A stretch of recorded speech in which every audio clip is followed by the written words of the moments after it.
ઘર સભા જેટલા સાંભળો એને ખાસ કહું, ક્યારેક ક્યારેક યુવાનીના જોમમાં અને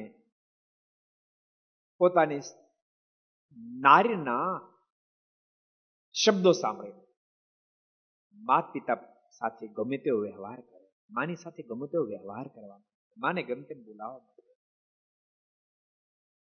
તમને યાદ નથી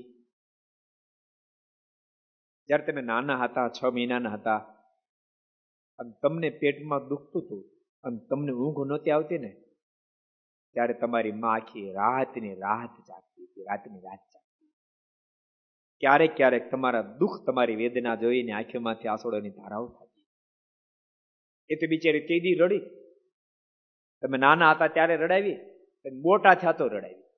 એને આખી જિંદગી રોવાનો જ વારો આવ્યો, રોવાનો જ વારો. થોડું સમજજો,